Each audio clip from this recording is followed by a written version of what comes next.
All right. Let's just see if we are live. Can you hear me, Simon? Yeah, no problem at all. All right, great. I think we are already live, and let's wait for a couple of people to jump on before we start. We already got about three or four people jumping on, but thank you guys. Thank you for joining us. And if you can just leave a comment so that we know that you are here, and we can get started with Simon and myself. So, Simon, just before people come on, maybe let's have a bit of a check on what you've been up to. How's you're based in Indonesia, like you said earlier. How are things in Indonesia at the moment? Um, Fairly amongst the people that actually live here, fairly relaxed. If you listen to the media, then I think they're trying to play it down a little bit and really calm people. But all the expat community have been locked away for 2 or 3 weeks now. We've been inside for getting on 3 weeks. So once every 3 or 4 days, I go to the supermarket and just stock up. But other than that, we're in the house and doing arts and crafts every other day and anything we can think of. And I think our iTunes account is getting an absolute battering. So yeah, it's doing what you can just to stay active and positive, and especially keeping little Hunter occupied during the day. And yeah, exactly. Well, like you said, keeping yourself busy with you got a young kid. How old is he or Yeah. she?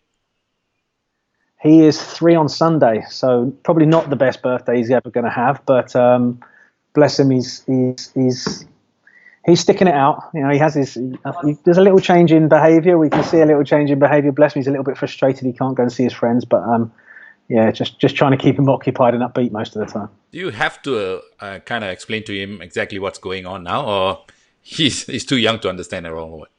No, I don't think it's of any benefit to try and explain and sit down and start scaring him with things like virus and people dying and things like that. I just think that at the minute, keeping him inside and keeping him happy, I think it's probably a better place than making him think about these things. All right, then, Simon. I think let's get started. It's about 3 minutes into this Sure. live Facebook Live, and we are also on Twitter at Blade of God. So if you can't get on Facebook, get on Twitter. And first of all, let me welcome Mr. Simon Mcmenemy. All three people clapping there. Thank you Yeah, very much. That's a very warm welcome. good. Yeah. Anyway, Simon, thanks for taking time and coming on Sports Stories with Sasi. I want to really start at the beginning. I want to go back in beginning, right? You were born in Aberdeen in Scotland, and you were a young lad, trying to make or navigate your way through life and also football. Where did it all start for you? Because let's have a look at your playing career. You didn't really have a top class playing career, but where did this inspiration for football come from? My dad was a Highland League footballer, so he played football a long time, and he's a very active guy anyway. So we always, as a family, played a lot of sport. My love for football really came for him from through him. We were all big Glasgow Celtic fans, so watch a lot of Scottish football. And really, I always wanted to be a professional footballer. There was never really anything else that I wanted to be as much. Just I think there were certain limitations that you start to realise once you get to 16, 17, 18 that, I had trials at pro clubs, but then everyone will tell you that, probably at the pub with a pint in their hand. So I did have trials. I was, arguably one of the better players around the area for my age group, but only ever had a left foot. Never quite had a right foot that could match it. And my left foot's still half decent, but my right foot always let me down. And I think a couple of things I was lacking, and ended up getting a scholarship to America. Went out when I was 18 and played out there at a high level, Division One, and learned a hell of a lot. And I think that's really where, in terms of coaching, that's where I first started really taking an interest, because I was probably technically quite far behind a lot of the other foreign players that I was playing with, and found it a huge frustration, and was trying everything I could do to try and catch up, and studying everything that the coach said and really taking it on board and digesting it, just to try and squeeze a little bit more performance out of myself. But ended up getting injured, something that's still not really been confirmed as such, more like a neck stroke migraine issue that was causing problems, and that really cost me my scholarship in the States. And after 2 years, I had to come home. and finished my studies at De Montfort University, and really then kicked on into my coaching. I was only ever really going to play semi-pro from then on, so it was a kind of a realization that I probably wasn't going to make it pro after that. Did you end up playing semi-professional football? Did you keep at it, or Yeah. thought that's it? Oh no, I would keep playing now if my legs allowed it. I would love to still be playing. I miss it every day, and any excuse to kick a ball around, I do. But I was playing at step 4 level, step 5 level in the UK at the time, and doing okay, earning a little bit of pocket money and coaching at the weekends. And I was working for Brighton and Hove Albion, so I was working for a football club as well, doing community work and development work. So I was quite happy, really enjoying things. Was working and playing football and working in football at the time. So was quite pleased. Wasn't quite really where I wanted to be. I wanted to be in professional football and the sharp end of professional football. But never had any inclination that I would be, sitting here today talking to you as I am. But your coaching career started at 16. So tell us what was your first protocol in terms of coaching? Where did you start? You said you were with Brighton doing some community coaching and stuff like that. Was that at 16 or was that much later? At 16, I was just doing bits and pieces, really, just picking up, being like an assistant coach for a youth session or something like that. But really enjoyed working with younger kids and kind of, just passing on a little bit, if you like, even at 16. And then when I was in the States at 18, all of the foreign players, in order to get a part-time job, they would be loaned out to one of the high schools within the area, and they'd take up coaching roles in the high school. And I was actually given one of the best high schools around, one of the biggest. And at 18, I was coaching kids at 16, 17, pushing 18 years old, and I was the head coach. So we had a pretty good little team, and I really started to take it quite seriously and enjoy the coaching side of things. And like I say, my playing, when we got back to the university and we're actually in training, I was taking on a lot of what he was saying and translating that into my own coaching at the time to pass on to these high school kids. And just really started to enjoy the whole process, the whole breaking football down in a way that it can be passed on to someone else. I seemed to understand it. I couldn't necessarily present it in terms of playing, but I certainly understood it a lot better and took on a lot more of the tactical knowledge quite quickly. And that's really where my love for coaching kicked off. Let's talk about the time that you went into Nike football as a coach, didn't you? Yeah, so I was working for Brighton and Hove Albion for quite a while and built up some projects to the point where Nike took a bit of notice, and a friend of mine was offered a job there and he couldn't take it because he was still teaching on the edge of professional football. And he suggested that I had a chat to them, and they looked at some of the work I'd done and invited me to come across and work for them. And I mean, at that point I was working for Nike I was kind of the guy that went to training grounds and talked Nike, got Adidas players to wear Nike boots and that sort of thing, all that, just having fun with the players really on training pitches. But it gave me an opportunity as a coach, an amateur coach at the time, to watch some good coaches' works. I used to watch A.D. Boothroyd a lot and Neil Warnock, and I was lucky enough to be allowed onto training grounds quite often to just sit and watch training, which I thoroughly enjoyed. And that, again, just added to the bank of knowledge, really, that you just naturally keep. And then the Nike job actually allowed me, the other side of that was to be the kind of technical content to all of their videos and all of their marketing plans. So I would sit in with guys from all over the world of Nike and say, look, you should be doing this, but nobody does that. That's not credible. I wouldn't do that. And it led to some, to working with some of the best guys in the world. It was incredible. That's a nice segue to my next question, because during the course of work that you did with Nike, you met a certain Ronaldinho, didn't you? Yeah, I got to play with Ronaldinho. We shot a Nike video all over Italy. So we started off at Inter Milan with Marco Materazzi and did some work with him.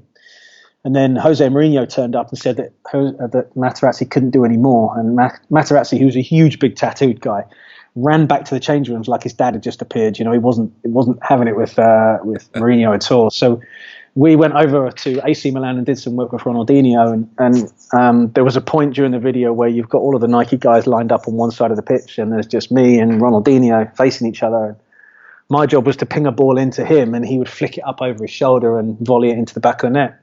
And I had to do that, spot on. I need to get it at the right height and There's one time I think I missed 2 in a row, and he had the ball in his hand, and as he put the ball down, he toe punted it straight at me, and I caught it there in my face. If I hadn't put my hands up, it would crack me right in the face in front of a lot of people. And he just stood there laughing at me. I was just shaking as I was doing it, just me and him face. But he's just as you imagine him to be. Whenever you're not talking to him, even sometimes when you're talking to him, he's rolling the ball around his foot. As soon as you finish the conversation, he turns and smashes it in the net. He's just a big kid with a ball, but was certainly a memorable weekend that working in Milan with him. Were you surprised to find him in jail then recently?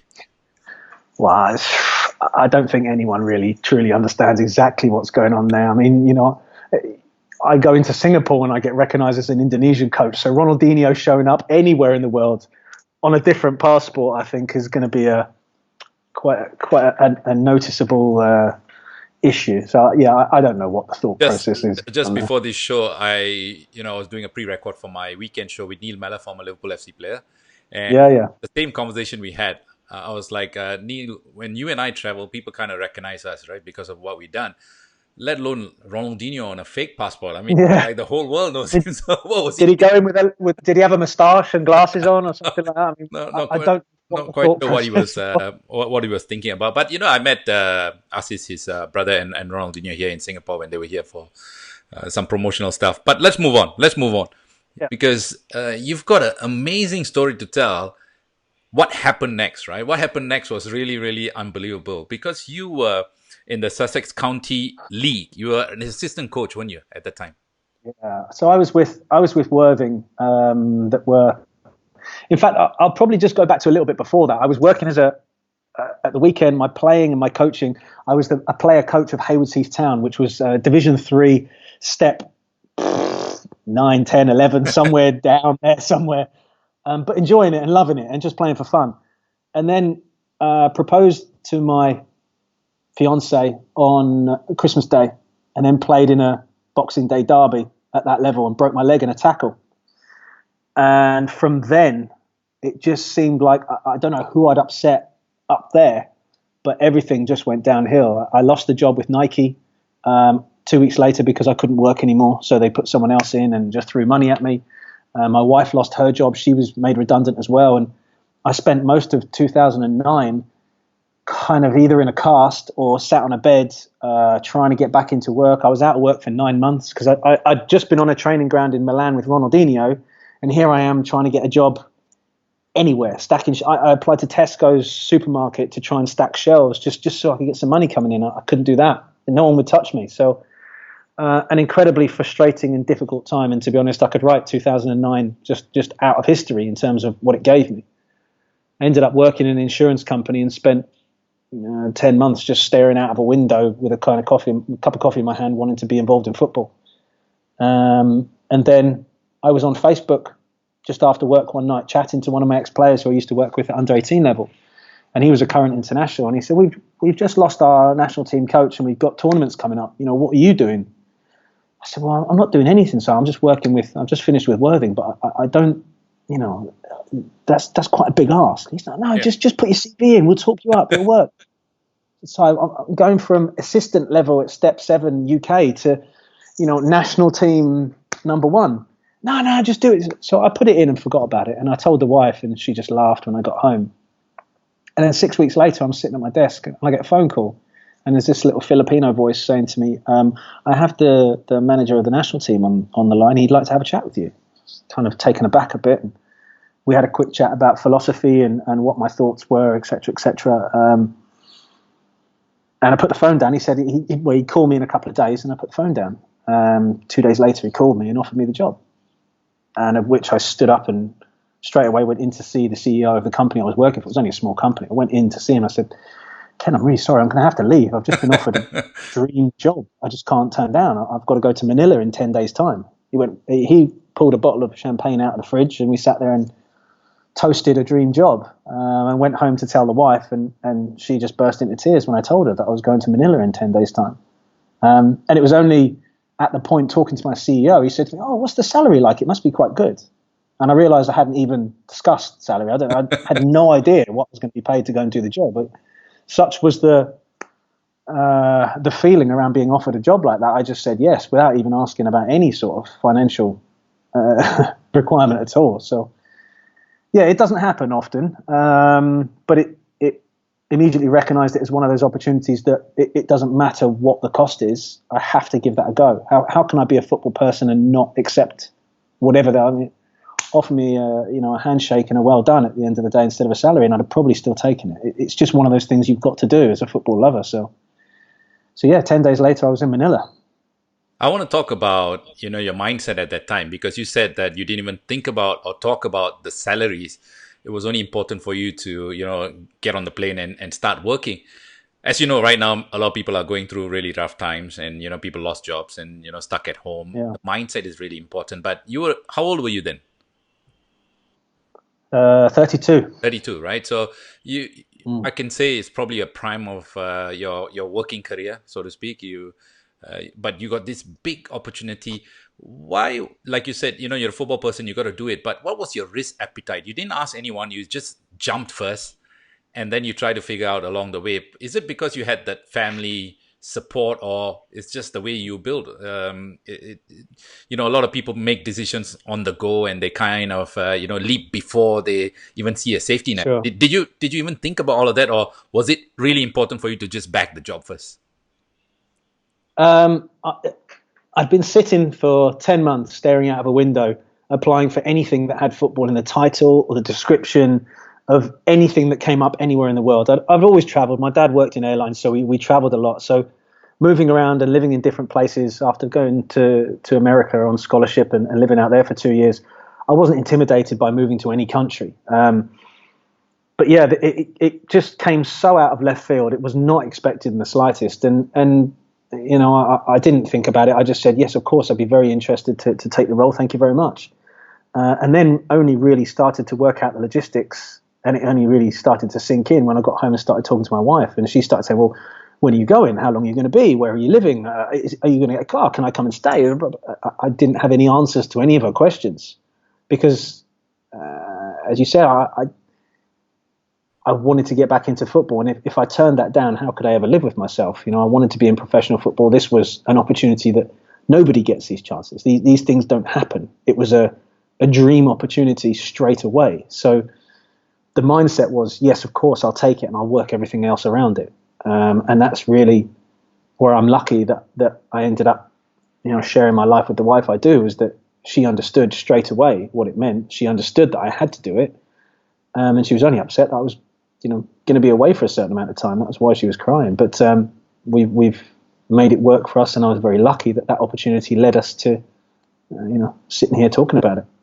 Let's talk about the time when you landed in Manila. Quite different from where you're from. Did you get a culture shock, like just walking out of the airport? Everything about Manila or Philippines just hits you, doesn't it? I'd been to Asia a few times. Now, I'd not been to the Philippines, but I'd been to Thailand a few times coaching, and across Malaysia, and once or twice into Singapore.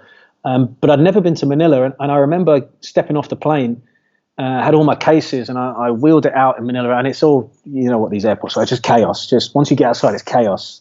Jeepneys going past and everything all over the place. And I stood there and I just thought to myself, my phone doesn't work, so I don't have anybody's number. I don't even have a name of someone who works anywhere in the Philippines. If this was just a really elaborate joke by one of my friends, I am absolutely hook, line and sinker and have no idea what to do next. I don't even have any money on me. I just totally and utterly vulnerable. And just at that point where I thought, oh, wow.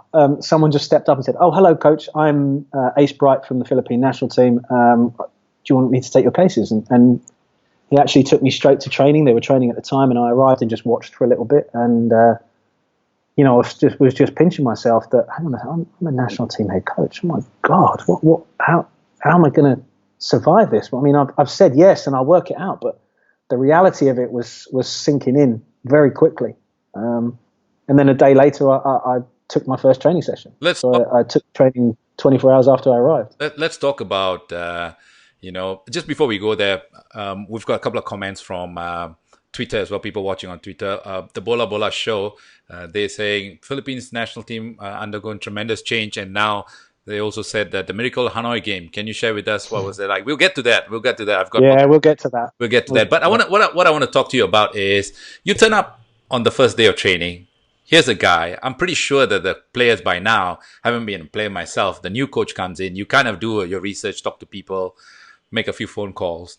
You got this guy who's come from non-league, assistant, and now he's a national team. How did you win the respect of the players? Because at that time, I believe in 2010, Philippines started bringing back all these foreign-born players as well, right? And surely these players have seen maybe a higher level of coaching than they have seen in the Philippines. How did you really manage that? Because you had to win the dressing room over fairly quickly. I did, but what played in my favour is that we didn't really use the foreign players in training very often. You know, there was one or two dotted about. So guys like Ali Borromeo and Anton Del Rosario, who'd been there a while, they'd been in Philippine football for quite some time, and the rest were all local guys. We didn't bring in the likes of Neil Etheridge and Jason de Jong and these guys until much closer to the tournaments. So as we came in, it was really just trying to assess quite early what the standard was. I mean, that was the important thing. I know I can go in and do a session, and I was quite confident I could at most levels, but now this was really important, and I didn't have long to prepare for the first competition that we were going to in Taiwan. So it was really about getting in and evaluating more than anything else. And whether they liked me or not, I was, with the background I have of so much development coaching and kids coaching, I knew I could put on a fun session. I could make them smile and enjoy it. Could I do it to a target? Could I do it towards, we've got a tournament in a couple of weeks' time? That was the challenge. But I knew I could make them laugh. And we started off with just some fun games just to kind of loosen everyone off. But a couple of the guys knew I was coming. They'd been involved in talking me up to management as well. So that helped. They were talking me up to the locals and things. But yeah, it was a sink or swim moment. It was difficult until the football started. As soon as the football started, this is what I'm comfortable here. This is what I do. I know this. That's when you start to settle down. But everything off the pitch, meeting people, being in boardrooms, being introduced to this, doing a media thing, I had no idea what I was doing. I was flying by the seat of my pants at the best of times, but was just trying to apply everything I ever remember about seeing people in the media and how they speak and what they don't say, and just trying to be as professional as I could possibly be, given that I was coming from a very non-professional background. I want to ask you this because when somebody tries something new, they always get, no matter how skilled they are, when they are in it, sometimes they get this imposter syndrome. You're good, but when you keep trying and you keep doing things, every now and then you feel that I'm not really good. I'm not up to speed. Did you at any point feel like that? No. And the reason why I didn't, because I was totally naive. I didn't have the experience at this level to go, I can do it or I can't. I didn't know. And at the time, working with the more local players and not necessarily the players that are coming from quite intimidating clubs or intimidating leagues, these were all local players. I'd worked with a similar sort of level, if you like, in the UK, even at step 4, step 5. So I wasn't particularly intimidated by it until we started getting into the real stuff, into the Suzuki Cup. Had I been a little bit more experienced, I probably would have thought more about what I was about to do. I probably would have put a lot more research into it. But through luck or judgment, the naivety of going into that situation probably eased me into it a little bit better, because I didn't know what to expect. But I was confident enough that I could step onto a pitch and coach anybody. So it wasn't a worry to me. I didn't wake up at night going, oh my God, what are we going to do tomorrow? I kind of knew what we'd do tomorrow, because for me, the football bit was the easy bit. It was everything else that came with it, the politics and the lack of budget, this, that, and the other. That's the bit that I probably really struggled with. You got your first taste of ASEAN football in the Suzuki Cup. What was your initial reaction before we get to that night in Hanoi? What was your initial reaction about Southeast Asian football? Did you have any prior knowledge about Southeast Asian football before you took the job, or did you have to find out as you went?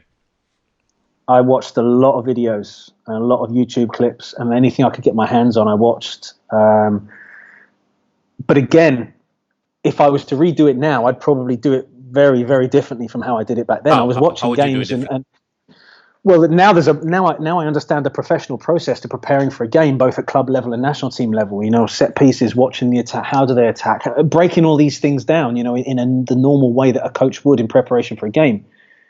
back then I wasn't a normal coach. I was only ever an assistant, and I'd never worked at an elite level. So I was kind of working out myself, right, what do we need to prepare for? What are going to be the dangers? How is this team going to try and beat us? But in a very basic way. And again, I think the fact that I was approaching it like that probably made it a little bit easier for me to digest the position I was in and not get too overawed by it and just go, no, this is football. Let's try and win a game. And then once we finish with that game, let's plan for the next game and not really think any further ahead than that. And I think going through the qualifiers in Bichen against Timor-Leste, Cambodia and Laos, we qualified by one goal difference of one goal, Right, yeah. and a 94th minute equaliser against Laos. Yeah. Had that not gone in, I probably wouldn't be sitting here right now. Yeah. So it's one of these things. Do you think that was your defining moment as a coach so far? What, the Philippines job in I'm talking about that goal, that equalizer in the 94th minute.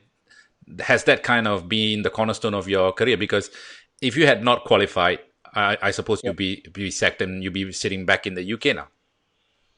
Well, everyone remembers what happened in the group stages in the semi-finals. The first game against Singapore.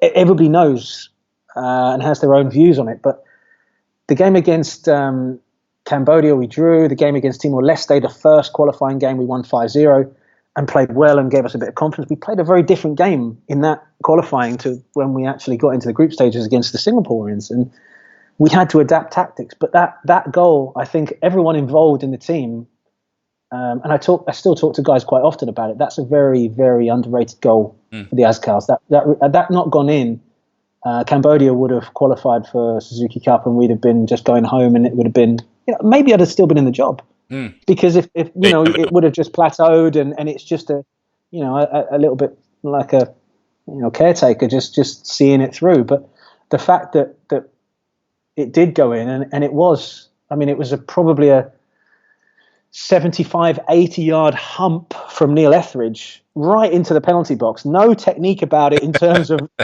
it was just a hit and hope Hail Mary, and Jimmy jumped higher and just nodded it past the keeper who was just standing there. Yeah. And that put us through by one goal, which to this day is incredible that it hinges on that 94th minute equaliser against Laos.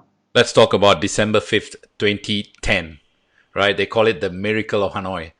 Everywhere I go in the Philippines, they talk about it. Even the Bola Bola show from Malaysia just tweeted and asking us about what happened that night. So for those of you just tuning in, don't know what the Miracle of Hanoi is, I think I will just let the man who was there experience the entire thing. Tell us more about that. Well, I'll mention the first game of the group first against your very own Singapore. There, it was a game that we weren't really supposed to get anything out of. We thought, this is Southeast Asian royalty. We're not going to get anything out of them at all. Yeah. And again, we got a 94th minute equaliser, probably thanks to Daniel Bennett's ACL injury, that he couldn't stretch out his leg far enough. Yeah. Again, we talk about little things that hinge. I was discussing earlier on a different podcast with Chris, who actually scored the goal. He was in agreement that there was a big tackle on Daniel Bennett just before that last goal in the 94th minute. And because of the way the cross came in, he couldn't turn and put his leg out far enough. And because of that, Chris was there to get the equaliser that put us on our way and probably condemned Singapore to third place in the group. But after that, because we got the draw against Singapore, that game wasn't live on TV in the Philippines. No one watched that game. So from a Filipino point of view, no one had even heard that we were playing. But then we get this point against Singapore, and people are like, oh, okay. And it was on the front page of most of the papers. So off the back of that, a lot of the local broadcasters decided we're going to show the second game against Vietnam, which was a little bit of a concern because at the time Vietnam were defending champions. The game was in Hanoi, in My Dinh Stadium, 40,000 Vietnamese. And we've never beaten them in history before. We have a really bad record against Vietnam. But the way we set the team out, and people talk about the idea of this perfect storm, just everything falling into place for whatever reason. The right coach, the right team, the right players, the right goalkeeper, the right setting. It just all worked, and we sat very deep and defended in a 4-4-2, knowing that physically we could dominate them. Technically, they were way better than us, and there was nothing we could do about that in the time frame we had. So we decided, okay, they're going to have to come and beat us, and we set them a really tough task. And they didn't have a plan B or a plan C. They kept playing the same way, which is like a futsal, keep ball, playing small circles type football, and it just didn't work in breaking us down. And when you've got a guy like Neil Etheridge, who last year was in the Premier League in goal for you, I mean, that's a massive advantage. So he was a monster that night. There was things he was saving that it was almost like he had his eyes closed and Velcro all over him. It was just sticking to him. We went 1 goal up in the first half through Chris Greatwich, a very late minute decision to bring into the team, and probably the best decision I've ever made. Came off his shoulder, no matter what he tells you. So it went in the bottom all corner. about that, yeah. Yeah. And really, it was against the run of play in terms of possession, but we weren't being hurt. We weren't, being beaten. And then around the 70-minute mark, we got a chance for a breakaway, and really had done a lot of work on counter-attacks in training, and it just, perfect storm. It just worked. And it was such a surprise, but the emotion involved at that point with the players, the country, it's very difficult to put into terms what that night meant to so many people. And the blessing, the fact that I was on the sideline, kind of watching these heroes go through and change history for their country, and scrapping and giving every single ounce of energy that they had. That final whistle goes, and you've got guys on the floor praying, you've got guys crying and hugging each other that they've just done something that no one in their history has ever done before.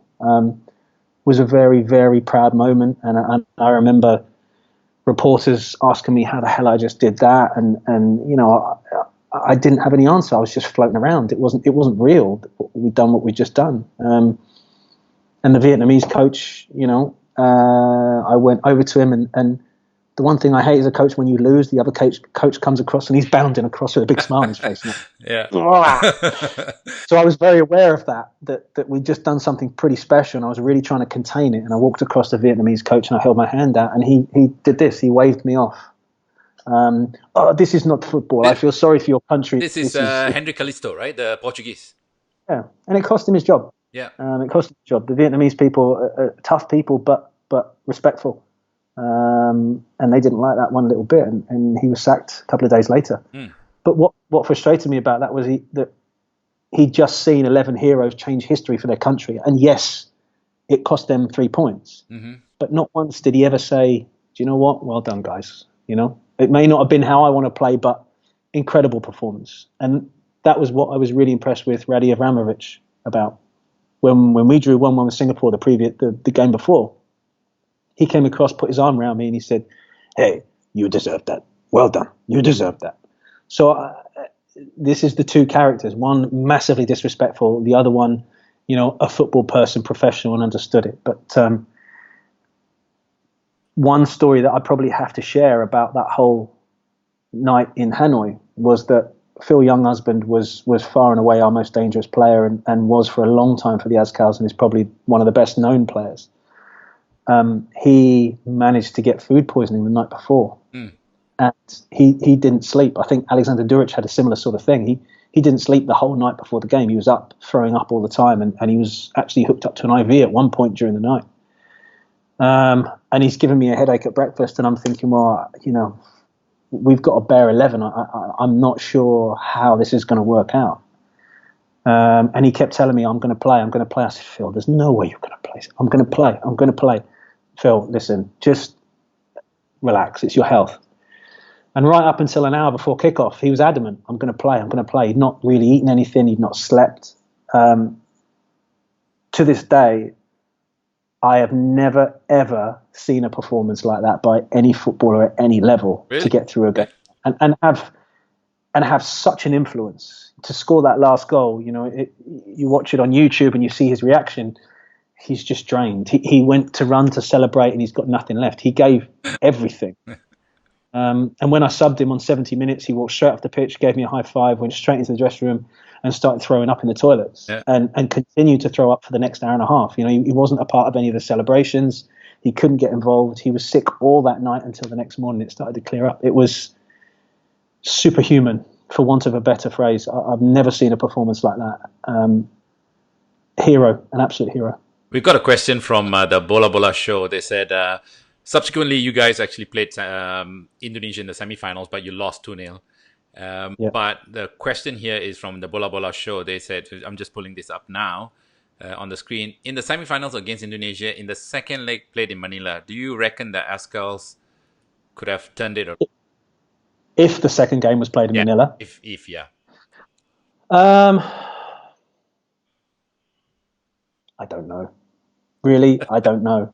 You know, it was such an amazing roller coaster of emotion, and I didn't even care who was in the other semi-final. I'd not looked at any teams, whether Malaysia won or whoever else was in it. I didn't even look. It was all about one game at a time, because we never expected to be there in the first place.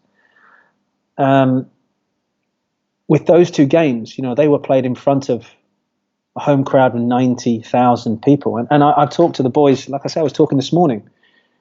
Would they have played the game in Manila? Would they have wanted to? You know, that was a level of football, an event that we were lucky enough to experience twice, not just once, and then take it back to Manila.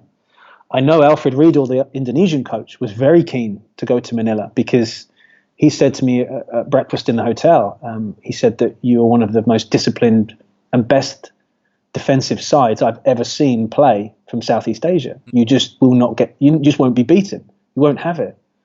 And he says he's never seen that kind of discipline or commitment from a Southeast Asian team. So I took that as a huge compliment from someone like that. But he was very keen to have it in Manila, because that would then put the pressure on us to kind of come out a little bit and try and win the game, instead of just sitting and defending, which was what we did. But as it happened, you know, whoever scored the first goal in those games was probably going to go on to win. And you know, there's no arguments from us. Indonesia were a great side, and I know how good the players are now, because I've worked with some of them at club level. And that was, people use the term life-changing quite, you know, frequently about many different things that maybe don't even deserve the title. But that run, that part of my career, 2010 Suzuki Cup, was a life-changing event for me. It was an emotional highlight that I get choked up talking about, and it's something that I will probably never, ever forget. Right. You ended up with the Philippines right at the end of that year, didn't you? And moved on. You then left for Vietnam. Is it because that you done really well against Vietnam that one of the V-League clubs picked you up? I think so. You know, I left the Philippines under a little bit of a cloud. It was a bit frustrating for me, because we'd just done so well, and I went home for Christmas directly after the competition, and didn't come back. I was told, again over Facebook, ironically, that there was a new German national team head coach coming in, and it turned out that the German Federation had offered a certain amount of money in order to help Philippine football go forward, and there was a pretty simple decision: either I bring in a German national team head coach or keep Simon. So the decision was made, and you know, I'm professional. I totally understand that. I'm certainly not worth 5 million euros. It was more how it was done that was a bit of a frustration to me, given what we just achieved. But nonetheless, I went back to the UK and was contacted by quite a few Southeast Asian clubs, and the one that kind of took my eye was going to Vietnam and Dong Tam Long An. But unfortunately, I was kind of sold a club by the agent that was one of the top clubs in the country, that was pushing for honours, that had a lot of national team players that I'd just beaten, who spoke well of the team that they'd faced. And the manager really liked me and wanted me in. And when I got there, it was quite the opposite. You know, I was probably the third coach they'd had that season. The team had been stripped of its assets and sold. And they'd been sold on to other clubs. And really, they were a team that were unfit and struggling near the bottom of the league, and really finding it difficult to compete. What did you think of the V-League at the time when you went there? Obviously, you played the national team, you beat them. And, you know, of course, we know what Vietnam can do right now, right? We look at the standard. Yeah. My last interview was with Steve Darby, who's been around this part of the world for a long, long time. He went to Vietnam when Vietnamese football was on its knees. But what did you find out from the V-League especially being a club level coach, not the national team coach? Culturally, I found it very difficult in terms of being a foreigner working in the V League. I think that was probably the hardest thing. Was it's a beautiful country, and I think we're starting to see how difficult an opponent Vietnam can be. They were always very technical, very fast, very quick, but also very physical for their size. They were a very physical nation. They're quite happy to leave their foot in and make things difficult for you. So fiercely competitive. I think probably lacking at the time, lacking a little professionalism in terms of everything else needed in order to perform at the highest level. You know, the training camp wasn't great, and where the players stayed and how they prepared up until the point I got there. I tried to change a few things, but you know, culturally, it's quite a difficult culture to work in. I think I had a great time there, and I still have friends that I talk to. I still speak to some of the players and stay in touch. And enjoyed the experience. Difficult working, difficult every day. Not a lot of trust from the people around you. I think that was more a cultural thing in terms of Vietnamese culture. I think it's difficult for them to trust foreigners, I think. But certainly an eye-opening experience, and really, it prepared me well for going into Indonesia. I don't think the standard was as high as Indonesia. I don't think domestically it is yet. But yeah, it was certainly a good not stopping point, but it was a great experience in terms of my learning. I learned a hell of a lot there. Not necessarily good things. There's quite a few bad things that I had to deal with while I was there that kind of made me more aware of what can happen. Let's then fast forward. I know since then you left Indonesia. I want to talk very briefly about Mitra Kukar, because you did end up in Mitra Kukar and you ended up bringing a former Premier League player there.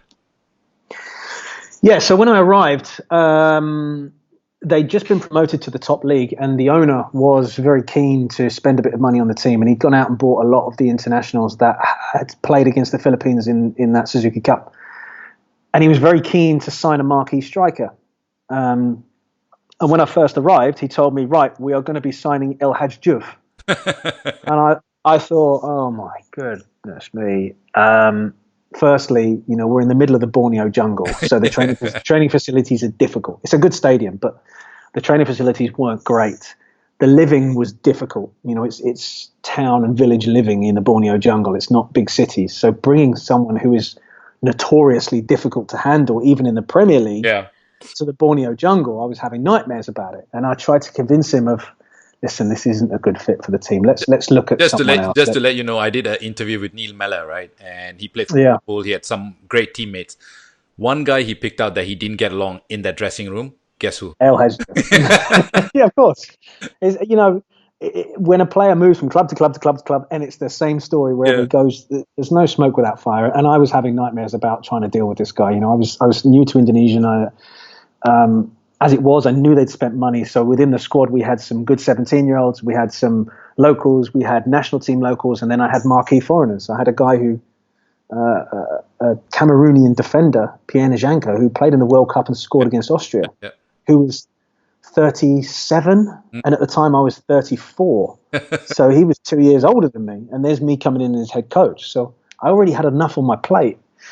So we had some long discussions, and finally I convinced him that maybe we shouldn't be looking at El Hadj Diouf, and a lot of other names came into it. A lot of ex-Premier League footballers came into it, and I'd known Marcus Bent from previously a long time ago when we were younger, and I knew that he wasn't really playing too much for Birmingham City, and I phoned his agent. We had a chat, and because of the way it worked out, I ended up negotiating pretty much his whole contract. It didn't really go through the club people as such, because they were either intimidated by it or couldn't speak enough English. So I ended up pretty much doing everything to bring him out. And that, again, was another huge learning curve of working with someone with that level of expectation, that level of experience. Let's talk about, from Mitra Kukar, you spent another year at Pelita Bandung Raya, a club that our very famous Singapore footballer Fandi Ahmad and coach, he was coach of Pelita Bandung Raya for a while. We'll skip past Pelita Bandung Raya and also New Radio, and you spent some time in the Philippines, in Maldives Maldives, Yeah, yeah. Maldives, yeah, with New Radiant, and then you went to Loyola, back to the Philippines, who the Mm. chairman back then I know quite well. Randy, Yeah, Randy Rojas, really nice guy, nice, great guy. yeah, and nice gentleman. But we'll go to Bhayangkara because we are fast approaching. It's about 45 minutes on the show. I want to make sure Sure. that we cover Indonesian football because you need another show by itself to cover Indonesian. Yeah, you do. There's too much that goes on out here not to talk about it. Yeah, Yeah, exactly. cool. So you got a chance to get to Bhayangkara. How did that come about? I had, while I was in the Philippines, I started work for Nike Asia, and I was doing something for actually Nike based in Singapore to start an academy in Jakarta. And they asked me to go over there because I'd known Indonesia before, and I needed to find a head coach for the academy that would be running in Jakarta. So I was doing kind of some consulting work for them. And I contacted one of the guys I used to know, Yayan Tumena, who ended up actually being my assistant recently with the Yeah, I know national team. Yayan. Yep. Yayan's a great guy. He played I in that contacted team. him. Yep. So he ended up being the head coach of the academy that Nike ran in Jakarta. And he said, do you fancy coming back to Indonesia sometime? I said, I'd love another go. I don't think I've been given a fair crack of the whip out in Indonesia. I'd love another go at it. And he said, well, he's technical director of a small police club. We're looking for a head coach. I'll keep you in mind. And that's how it kind of came about. The time came, he called me, would you be interested? Salary wasn't particularly high. It was attractive from that sense, for sure. But when I arrived, there was a lot of good young technical players. There was the makeup of a successful under-19 squad that had done very well in AFF, and you could see that they played together for a long time, and it looked promising. I never thought in a million years we'd be as successful as we were, but we had the bones of a good team there. So yeah, it was great to get back to Indonesia, and there was a little bit of motivation to kind of vindicate myself a little bit. I'd been sacked twice and been frustrated about the sacking, and really wanted to really kind of put that to bed a little bit. But this was the appointment that you really put your name on the map, right? Because Bhayangkara, like you said, is a small police club. Against all odds, you guys had a brilliant run that season in the Indonesian league and actually even won it. Nobody have heard of Bhayangkara in this part of the world. No one, even including myself. And when you guys started posting points on the board, and when you started climbing, I'm like looking for Persija, I'm looking for Persib, I'm looking for Arema, Persipura, and all of a sudden, Bhayangkara. How did that happen? Well, obviously, great coaching. No, not at all. Is Humble your middle name or? No. Please don't. I think there was a great situation. We worked very hard off the pitch to be a real team. And there were certain things that worked in our favour. We were such a small club and a new club that we didn't have any fans. We very rarely played in front of more than 500 home fans. So when we went away, we were used to having no one support us. So the only difference was people were shouting against us when we went away. And I think that helped us. We had the best away record that season. In fact, we have had for the last 3 seasons. It's just something that we were able to do. And we played in a stadium that wasn't ours. We shared it with Persija. So when we'd play a home game against Persija, they bring 40,000 away fans. Same with Persib, same with Arema. You're against these guys all the time. But I think that year what worked in our favour is that the big 3 or 4 teams, the really well-supported teams, weren't really in contention for the league. So there wasn't any strange results going on. A lot of the time, working in Indonesia, and I think that's why people see it as such a hard league to win, is it's not just what happens on the pitch, it's what goes on off the pitch, and having that go in your favour as well. To go up against Persija and lose is a normal occurrence for most people, because Persija are one of the most influential teams with the most influential people behind the scenes. You don't want to believe that happens, but there was a big investigation into Persija. These things is part and parcel of Indonesian football. It's just, if you can't deal with that being a part of football here, then you can't work in this part of the world. You certainly can't work in Indonesia. And you need to believe, and I was always led to believe, that I do have say over this club and I do have input into this game. But I think that's why it was such a shock that we were able to do it, was because it wasn't one of the big names. And the only team we were competing with was Bali, and there was controversy with that and how it came out in the end. But we weren't competing against the big 3 or 4 teams in the country, and I think that really played into our favour, that we were kind of confident that results would be results, and they wouldn't be results for another reason, given where people were going to finish in the league. But yeah, it serves as a great vindication for me. Very different from success with the Philippines. That was just, what is going on here? Wow, this is a dream. This is not happening. This is pinch myself. With Bhayangkara, it was always intended to win every game. It was always intended to be successful. Never thought it would be, but at the end of the day, we were still there at top of the league, and celebrated so much that it's a very memorable moment in my coaching career at club level. Yeah. By this time, did you already have this idea in your head that you were good enough as a coach, or you knew exactly what you were doing? Because like you just mentioned, the Philippines gig was let's try and wing it, right? Let's keep going and see what happens. But by the time you got to Bhayangkara, were you equipped with the knowledge of being a coach at this level, and you knew exactly what was coming and what you had to do day by day? I'll stop short of saying that I was prepared for every eventuality, because I don't think a coach is ever, the right guy. And if he's not working to get better and improve and analyze himself as much as he does his players, then he's probably going to fail and fail hard. I think that where I was lucky was that I'd failed twice before in Indonesia, and I was able to assess both of those situations, and maybe not so much on the pitch, but more off the pitch. I was able to understand the culture a little bit more in terms of who to keep happy, who you can fight with, who you can't fight with, dealing with egos, dealing with the culture, dealing with positions of power, educating up as much as educating down to make sure that people are understanding your vision of the football club. I think he prepared me very well. Failing twice prepared me well, and had I not failed twice, I don't think I'd have had the motivation or the ability to go on and win the league. Let's fast forward, because you won the league. You're riding high. You are on every newspaper that the websites that I've been to. It's Simon Mcmenemy, and everyone's talking about you. Everyone's talking about you, and it was funny because right about that time, maybe 2-3 weeks before you got announced, I was in Jakarta for work and met with Tisha, the general secretary, and we were having a chat, and she was like, because the Spanish coach was there at that time, wasn't he? Luis Milla, yeah. Luis Milla was here, was there, and then he left. He had some sort of issues, like most coaches in Indonesia do.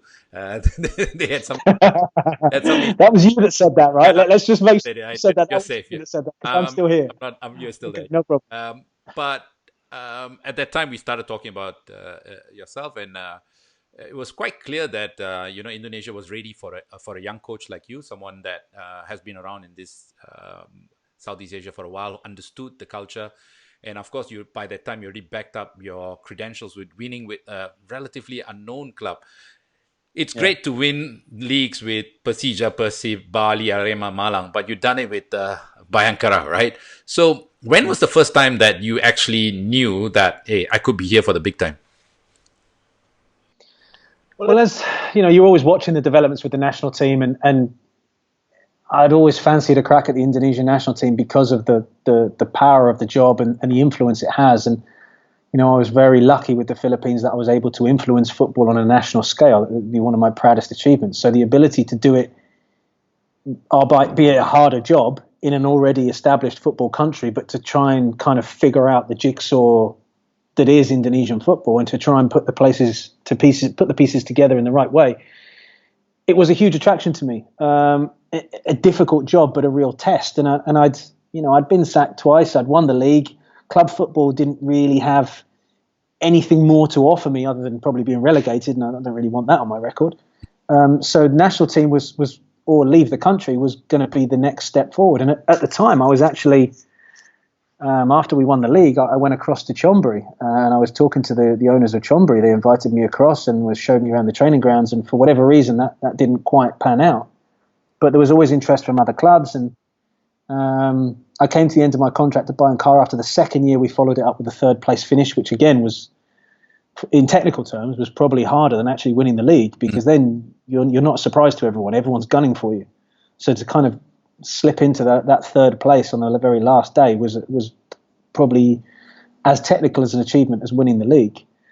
And I think that probably proved and gave the bosses an indication of who I was as a coach. I wasn't just a flash in the pan, and given the right opportunity, I was able to put a team together that would impress and play good football and win things.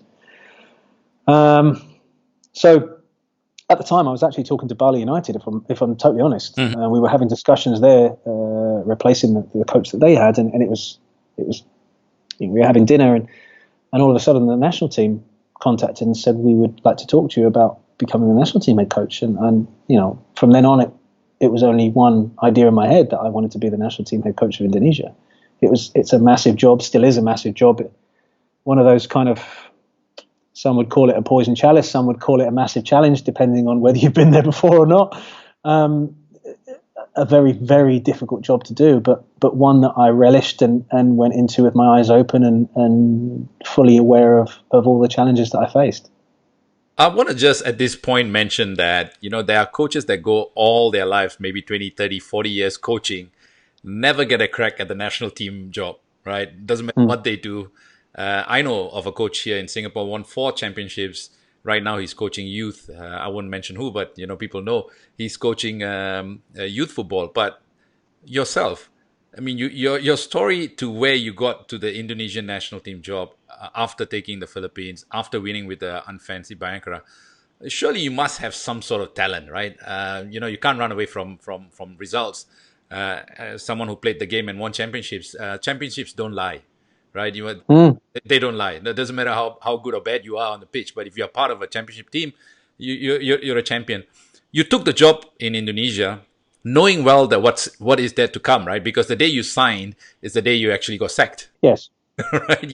You know that for a fact. But what was your experience like being the spotlight day in day out? Because being the coach of Bhayangkara or Persib Bandung or Persija is fine, but being the head coach of the Timnas is a different beast altogether.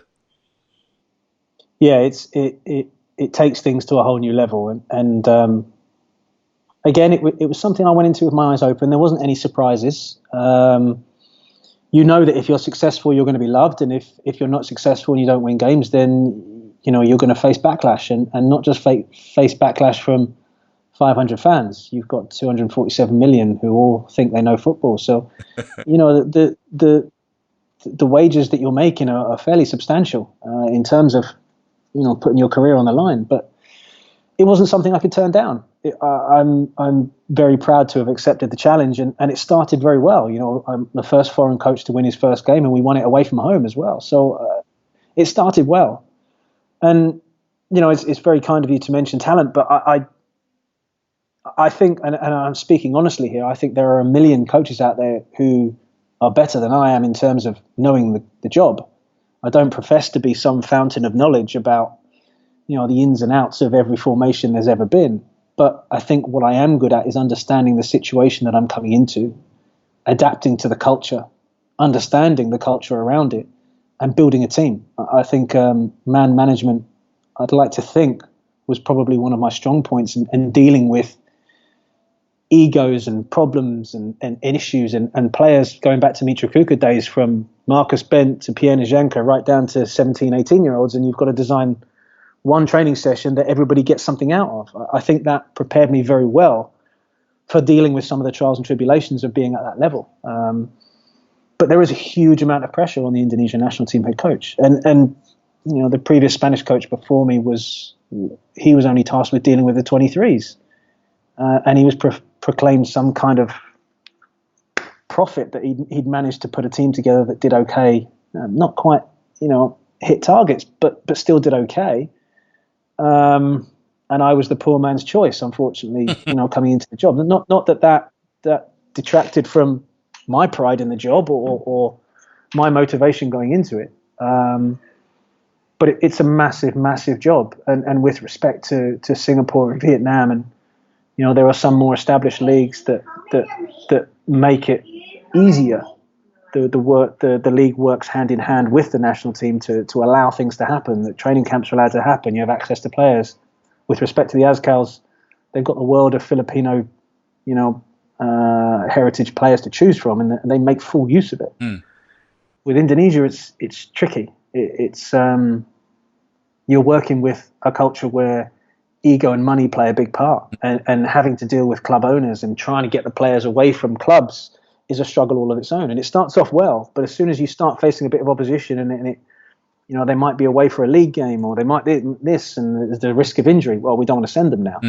So now you can only pick 2 players from each team. Well, wait a minute, hang on a second. 2 players from each team in the World Cup. What's this about? So it's it's these things that you have to deal with, and these things that come up very often. And Lewis Miller had the same frustrations and arguments. I know his staff very well and have conversations with them all the time. So it's a difficult job, but. Do I regret it? No. I'm very proud to have taken the job. I'm very proud to have my name on that list of Indonesian national team head coaches. And it's just a frustration that people don't get to see the work that you put into it. There's another question here from the Bola Bola show. Before we go there, I want to talk to you about a certain character in the Indonesian league that had a bit of a spat with, because Peter Butler, he coached here with the Warriors as well. He came on record in the media and said that you lied about your coaching badges, and you had a bit of a public spat with him. And care to explain about that? Well, you can choose not to answer, first of all. I know of him. I've met him a few times. I've coached against him once. I don't quite get why he felt the need to criticize so much. I don't really know him well enough. But he felt the need to publicly say that I didn't deserve the job, and that I had no idea what I was doing, and I'd lied in my qualifications to get where I was. It was disappointing because at the end of the day, there was only that season. There was only 2 Brits in the league, one being me and one being him. And you'd thought there would be some kind of at least camaraderie, professional courtesy, maybe. Well, you said that, not me, but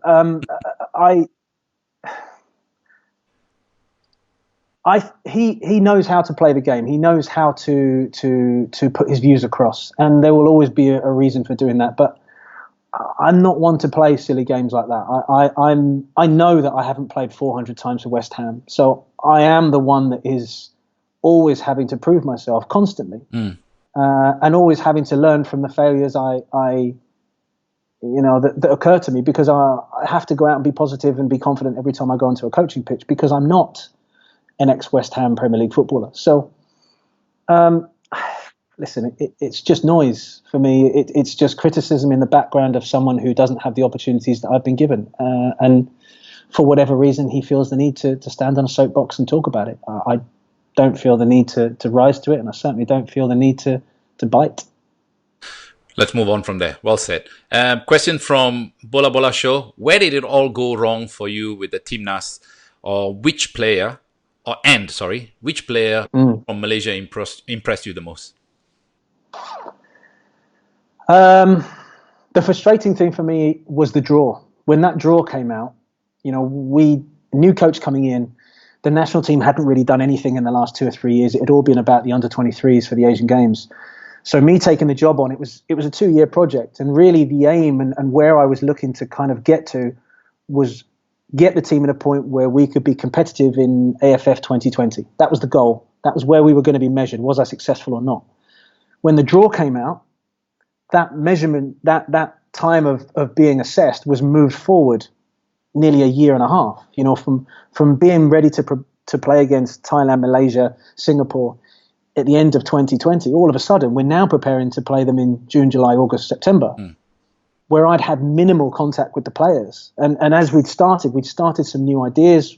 The first game we played 3-4-3 against Myanmar away and comfortably beat them, and we're quite happy with how we were playing. Players were upbeat, they were confident. I thought, it's just something new, I quite like this. I thought it would be something we could build on. But when that draw came out, all of a sudden, and the first game against Malaysia, expectation goes through the roof. I've got the federation coming in and telling the players, whatever happens, we must win this. Well, based on what? Throw all technical knowledge and physical conditioning knowledge out of the window. Let's just bang our fists on the table and say we have to win this game based on hope. That's all it was. Welcome to. And it's just incredibly frustrating. And all the work, all the good work that we'd put in, and all the experiences we'd had, and we were, on a little bit of a rise, just got dashed because the players just weren't ready for that game against Malaysia. Malaysia had 2 months off to prepare for it. We're in a good physical condition. Some of the players came in 2 days before the game from their clubs because I was having to fight with clubs to get them out of league games to get them ready for national team games. Yet I was still expected to win all of my World Cup games. It was a hell of an experience, that Malaysia game, a frustrating one in the end. And I think, if I take my Indonesian hat off, the Malaysians did a really good job in that game. They were very, very well prepared. We made some basic errors that allowed them to score, and unfortunately, everything they did was predicted. We just couldn't stop it. We knew where the dangers were going to come from. We knew their attack through wide areas, especially down their right-hand side. We knew they were very strong through the naturalised striker and the fullback. We knew where the goals would come from, but for whatever reason, it didn't quite work out. Player that impressed you most? Do you know what? I can't even remember his name. The guy who put the free kick in the top corner in the second game. He has got a bullet of a left foot. Safawi. Is that Safawi? Yes. Yeah. He was outstanding. Yeah. He's just a constant threat. He's a hell of a player. He's a very, very good player. His left foot is, it's a wand of a left foot. Yeah. Well, I think we've just gone past the 1 hour. Usually we try and keep our guests for by an hour, but there's so much to talk about. Like I said, Indonesian football itself is another show altogether. Yeah. But I think it's just about time we should thank you. Thank you very much for your time, taking time to come on this show. And what's next for Simon then?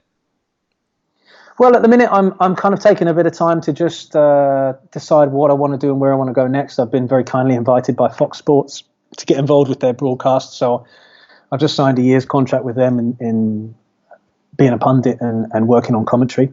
I don't think there's many who know Philippine football and Indonesian football particularly well. So that's going quite well. I'm quite enjoying that. It's quite nice to give people a better understanding of Indonesian football as opposed to just waiting for the horrible press reports to come out.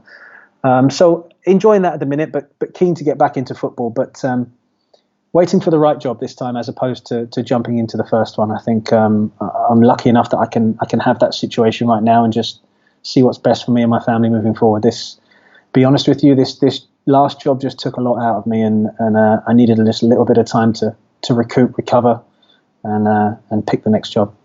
All right, Simon. Thank you so much for your time. Really appreciate it. Very welcome. Wish you all the best, and obviously we'll be keeping a keen eye on what's happening with you next. And for those of you watching, I've got a show like this on the weekend on CNA 938 where I get up and close and personal with sports personalities like Simon Mcmenemy. So tune in. It's on Saturday and Sunday. It's called Sports Talk Saturday and Sports Talk Sunday. So thank you for watching. If you've been part of the show and if you've been sending us all the questions for Simon, thank you so much. I'll be back on Monday with a new guest. Stay safe and stay healthy.